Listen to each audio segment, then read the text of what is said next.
Ashama akkam waqtaan jirtu fayyaa keessanii. Nagaa sin gaafadheen gara sirbaattis ni deebi'a. Jirtu ana jira fayyaa kooti. Warri ooltanis warri bultanis aga jiraattanii hanga seentanitti sirban isin affeera daqiiqaa muraasa fi saniin boodee gara yaada kiyyaatiin deemaa jechuudha. Seenaame.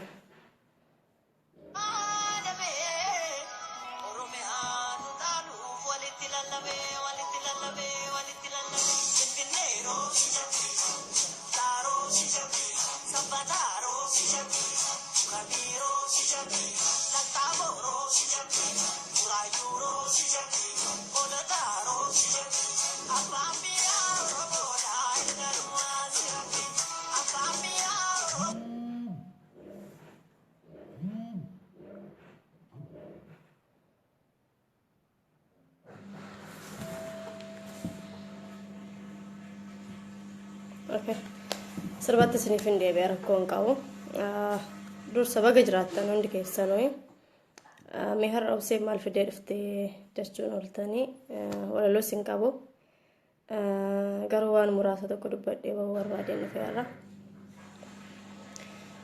Mee wantan dubbachuu barbaade keessaa akka yaadatitti hin qabadhee dhufe waa sadi. Waa sadi nu barbaachisa. Wasadi immoo osoo faarsinuu jiraanna. Duraan dursee amma haalli yeroo amma itti jiru xiqqoo haala nama sodaachisuu fi haala nama saalfachiisudha. Haala itti tokkoon keenya illee gaafii keessa nu galchuudha.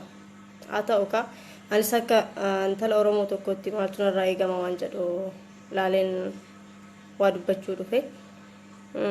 Sagaleen kosinti dhaga'ama. Gootota Facebookii dhuftanii jedha tokko egaa goonni Facebookii kana hin baay'ate dhugaadha. Mee haala yerootiin wal qabsiisee waa jechuu barbaaduun isiniin jedha. Waa sadi nu barbaachisa. Innis maalinni of bilisoomsuu, wal bilisoomsuu fi waliin bilisoomu. Of bilisoomsuun maali? Wal bilisoomsuun maali? Waliin bilisoomuun maali? Of bilisoomsuu yoo jennu sammuu keenya firii taasisu. Waan sammuun keenya fudhatus waan fudhachuu hin dandeenyes itti amannee waan saniif banaa of taasisu. Fakkeenyaaf namni tokko yaada nuun faallaa ta'e yoo dhiyeesse yaada nama sanii yaada mormuu danda'u qabna malee namni sun maaliif waan san dubbate jennee eekamu arrabsu lolu nurraan eekamu tokko kan wal bilisoomsu yoo jennu yaada walii fudhachuu isa gaarii akka gaariitti waliin deemu isa badaa immoo lakki kuni sirrii muti ati kana dogongorteertaa yaada kanatu sirriidha jennee waliin yaada san fudhachuu kan fudhachuu dhabuu dhiisu yaada san irratti walii galu kuni maalinni wal bilisoomsu anis yaada ko bilisa ta'een ibsadha namni sunis yaada isaa bilisa ta'ee ibsata jechuudha. Waliin bilisoomu yoo jennu hundi keenya yaada garaagarummaa yoo qabaanne yoo jechuudha. Garaagarummaa yaada akka yaadatitti qabne garuu namummaadhaan firii ta'uu jechuudha. Gara haala biyya keenyaatti yoo deebinu gaa'e inni garasii yoo tokko dubbate inni garanaa tokko dubbata. Inni garanaa dubbatu sun isa tokko cinaa dhaabatee isa garasiisanii morma. Garuu suni nurraan eegamu. Tokkoffaa namoonni lama yoo wal dhabanii obboleewwan shan yoo qabaatan obboleewwan shan keessaa obboleewwan lama yoo wal dhaban obboleewwan sadan suni garamitti cituu qaban. Isaan sadanuu gara tokkotti yookiin immoo wal qoodanii too inni kun isa tokkoof inni kun isa tokkoof deeggaruudha miti. Isaan san lamaan walitti araarsanii isaan wal dhaban san lamaan walitti araarsanii obbolummaa isaanii san bakka dura turetti deebisuu danda'u qabu jechuudha. Wanti nama argaa jiru waan baay'ee nama saalfachiisudha. Yoo akka Oromootitti immoo yoo gama keenyatti gadi buunee ilaalle waan baay'ee nama saalfachiisudha. Yaada nama dhuunfaa tokkootiin namni meeqa wal fixaa jira. imma nama dubbii nama tokkootiin namni meeqa wal arrabsaa wal abaaraa sanyii wal balleessaa jirra. Okay, har'a qilleensa irratti akkana wal taasisna. Har'a yaadan akkana wal taasisna. Qaaman osoo wal agarree maal wal goona? Ana yeroo hunda kan gaaffinatti ta'u isa kana. Qaaman osoo wal agarree maal wal goona? Akkamitti wal jiraachifna? Har'a yaada namni tokko nama tokko hin dubbatiin yaadni kun sirriidha. Yaadni namni kamiyyuu yaada garaagarummaa qaba beeka. Maaliif waan nama ta'eef ilma namaa kan adda isa taasisu uumama biroo keessa waan yaaduuf yaada san keessatti immoo waan garaagarummaa yaadaa qabuuf inni tokko isa tokkorraa yaada adda ta'e waan qabuuf kun uumama Waaqayyoo nuuf kenneedha. Kana keessatti maaliif akkana ni jedhee ta'uu diddaa, maaliif akkana ni jedhetti yaaduu diddaa, maaliif akkana ni ajajetti akkana ni barbaadetti ta'uu diddaa jedhanii yaaduun kun waan biraati. Inni sun ilma namaaf osoo hin taane bineeldaaf kan ta'u. Nuti immoo ilma namaati. Kanaaf yaada keessan akka yaadatitti qabadhaa. Garuu mee Oromummaa isa ilma namaa ta'uu hin dagatina. Hundi keessan ilma namaa ta'uu hin dagatina, dhala namaa ta'uu hin dagatina. Isa mee dhimma siyaasaa. Obboleewwan keessan osoo du'aa jiranuu osoo waan baay'ee ijji keessan argoo osoo gurri keessan dhaga'u garuu sin akkas wal gootu maaliif? Inni biraan waa sadii osoo faarsinuu jiran. Tokkummaa, bilisummaa, gabrummaa. Yara kana sadeen bara keenya guutuu osoo faarsinuu jiran. Bilisummaa argachuuf tokkummaa nu barbaachisa. Gabrummaa balleessuuf bilisummaa nu barbaachisa. Jarri kun sadeen wal qabatoodha. Inni tokko isa tokko duuba dhufa. Isa jalqaba barbaachisu san hin raawwanne taanaan ammas yoomiyyuu taanaan tarkaanfii tokko tarkaanfachuu hin dandeenyu. Nuti dursa ofiin bilisoomsine. Ani gaafan ofii kooti of bilisoomsee sammuun koo firii ta'ee yaada nama biroo fudhachuudhaaf sammuun koo qophii yoo ta'e yaada fudhatama qabu haa ta'u yaada fudhatama hin qabne yaada san sammuun kiyya fudhachuuf gaafa qophii ta'eedha. Anan bilisummaa isa waliinitti kanan deemu. Dursa nu ofiin keenya ofiin bilisoomsine. Akkam taanee ta'u waliin bilisoomne. Okay immoo osoo bilisoomneeyyuu osoo hin bilisoominuyyuu har'a lafatti kan akkanatti wal nyaannu kan akkanatti wal fidnu kan akkanatti wal arrabsinu kan akkanatti wal abaarru gaafa bilisoomnee maal wal goona? Mi daqiiqaa tokkoon keessan abadhaati isa kana yaada. Ani akka siyaasaatti miti kana isiniin jedhu. Akkuma dhuunfaatitti akkuma ilma namaatitti yoo wal ilaalle waan duraan eegamne raawwachaa jirra. Nama har'a jaallattanii suuraa isaa bareechitanii piroofaayilii godhatanii maqaa meeqa moggaastanii fi goota leenca qeerransa jettaniin borumoo gaddeebistanii sareedha harreedha maaloodha jettanii maaliif? Foon keessan qaama keessan kana namni nama ni dogongoraa waan gaariis ni hojjeta. Gaafuma akka waan gaarii hojjetu haamilee kennitaniif iskeelii baastanii fannistanii son nama saniin guddaa jettanii gaafa inni immoo dogongoree maaliif namni kun dogoggoreeti balleesseeti jettanii jaalalaan ofitti qabdanii ofitti deebistanii. Namni nama ilma namaati in dogongoraa hin balleessa. Namni beekayyuu hin balleessa. Inni biraan immoo nama balleesse tokko yoo maaliif balleessite jettee to'ate itti dheekkamti yookiin immoo waan akka inni karaarra isa badu isa taasisu tokko isarratti raawwate itti wal fudhatee bada. Nama biraatiif illee sodaa ta'aa jechuudha. Namni waa dubbachuu barbaadu akka hin dubbanne taasistu. Akkuma yeroo jaalalaa mee yeroo jibbaattis sitti yaada. Suuraa walii balleessuu maqaan taane waliif kennu abaluu akkanii abaluu abeshaadha abaluu maaloodha eenyumtu keessan yoo eenyummaa waliin kennitanii beeka. Even maqaa walii jijjiiruu hin dandeessan.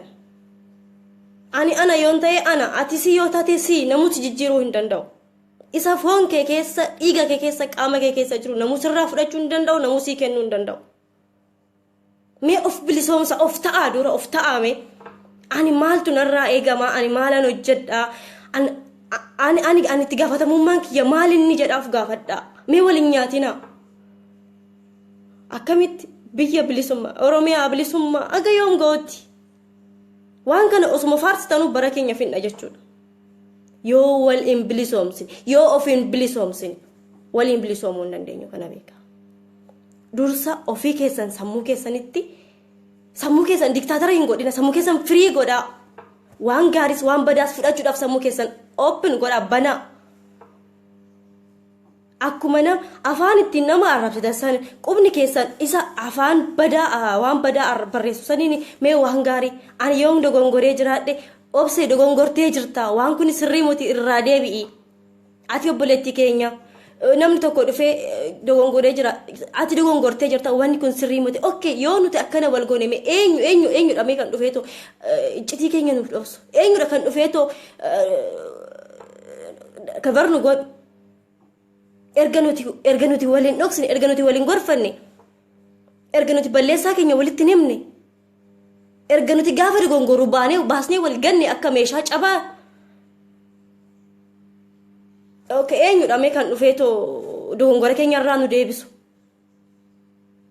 okay waajiru kun hundummoo gaafa balleessaa ta'e waajiru kun hundu gaafa dogongoraa ta'e maal goona maalitti hafna gaafa san waan qabnu erga hin qabanne waan qabnu irratti waan biraa dabalachuu hin dandeenyu miti nuti waliin orma tuquun nurraan eegamu nuti alagaa tuquun nurraan eegamu kun namni of kabaje namni nama kabaje of kabaje ati gaafa nama kabaju of kabaje gaafa ati nama kabaju namni si kabaja zaat mees ati of kabajeerta jechuudha bakka ati of kabajuudhaaf dursa nama kabajuu danda'uu qabda akkamitti yeroodhaan waraanuma feesbuukii arrabsoodhuma feesbuukii suuraa walii balleessu abaluu akkana ta'e abaluu akkana godhe abaluu maaloo ta'e hanga yoomititti gaafa feesbuukiin kun hin jirre yoo maal wal gootan lakki isa diinni nu keessa jiru yoo ta'e immoo diina fi fira keessan adda baafadha diinaa fi fira immoo kan adda baafatu tooftaadhaan jaalalaan ofitti harkisteeti arrabsitee miti abaartee miti gaafa ati abaartee arrabsitee immoo akkamitti akkasi balleessu mala dhaata inni gowwaa miti innis yoo fira kee ta'e immoo fira kee ofitti qabadhu alagaan gaafa kolfaa firri gaafa golfaa jedha Oromoon kan nuti golfa keenya ofitti hin qabne kan nuti wallaalaa keenya hin gorfanne kan nuti cabaa keenya hin fayyifanne namoonni fayyisuu hin danda'u beekaanis hayyuunis wallaalaanis wal keessa dhahamee jira abbuma barbaadan yeroo masnitti tolee waan barbaadan jettaniin kun nurraan eegamu Oromoo kun nurraan eegamu hamilee walii haa kenninu wal haa jabeessinu dogongora walirra haa deeffanu beekaa keenya haa jabeeffanu wallaalaa keenya haa deeffanu san ta'uu baannaan garuu yoomiyyuu jijjiiramni nuuf inni garaana nyaatu isa ummanni biyya keessa jiru illee soo waan kana walirratti raawwate waan itti jiru bakka jiru maalitti akka jiru of beeka nuti garuu har'a ofii keenya yoo xiqqaate lubbuu keenya seef godhanne yoo xiqqaate wantoota lubbuu keenya gaaga'anirraa bilisa taane waan hin taane raawwanne ummata biyya keessa abdii kuchisiisuun garuu nurraan eegamu nuti isaan dirra caallee argamuu qabna especially warroonni biyya alaa jiru warroonni biyya guddatan jirtan dimokiraasiin maal akka ta'e biyya keessa jirtan irraa barachuu dandeessu bilisummaa maal akka ta'e bilisummaa fi keessan biyya san keessatti argatan irraa barachuu dandeessu yoo xiqqaate isarraa barattanii ummata keessan barsiisuu qabdu yoo akka siyaasaatitti ta'e jechuudha yoo akka ilma namaatittis ta'e immoo namni tokko akkamitti akka firiidamiin isa barbaachisu maaltu akka isarraa eegamu dirqamni isaa mirgisaa maal akka ta'e bakka mirgiif dirqamni keessan eegamee jirutti eega jiraattanii ummata keessaniif waan kana baastanii barsiisuu qabdu wal arrabsuu miti afaan wal qabachiisuu miti abbaan barbaade waan barbaade dubbachuu mirga qaba yoo dogongora ta'e dogongora saasan immoo kuni dogongora yaanni kee kun sirrii miti jettee mormuu mirga qabda arrabsuu garuu mirga hin qabdu maaloo haadha keetii maaloo very bad jecha baay'ee badaa waan ilma namaatirraa hin eegamne waan especially waan uummata Oromoo nuti safuudhaan guddanne safuu qabna aadaa qabna maatiin keenya bar miti afaan badaadha nama arrabsu namni guddaan gaafa taa'ee haasa'u ijoollee gadi ba'aa jedheeti kan nu guddise ilmaan Oromoo baay'een keenya ilmaan safuudhaan guddattan abbaa fedhee ta'e isa shawaa ta'e isa arsii ta'e isa wallaggaa ta'e every place eessayyuu kan jirtan jechuudha Oromoon akka Oromootitti kan tokko nu taasisuu qaba safuu qaba safuu san keessatti guddannee garuu har'a moo biyya ormaa deemne yookaan biyya arabaa kun bakka tokko teenye waan maal jedhama waan qaroomne nutti fakkaate jechaan taanee wal arrabsuu suuraan taanee walirratti erguu waan hin taane waliin jechuun nurraa hin eegamu ka'umsa keenya dagachuu hin qabnu naannoof nama achumatti galla beeka inni biyya ormaa sun nuuf hin ta'u namni hidda isaa namni ka'umsa isaa namni eenyummaa isaa hin beekne borus garatti deemuu hin beeku eenyu akka ta'us hin beeku doofummaan jalqabaa moo isa namni bakka ka'ee hin beekne namni of hin beekne wallaalli inni duraa isa. Beekumsi inni jalqabaa garuu nama of beekee eenyummaa isaa beekee eenyummaa isaa jabeeffate yoo qabateedha. Kanaaf eenyummaa keessan hin jiraadha. Aadaa maatiin haati abbaan keessan ittiin isin guddisa hin dagatina. Aadaa naannoon ittiin isin guddisa hin dagatina. Eenyumallee ta'a.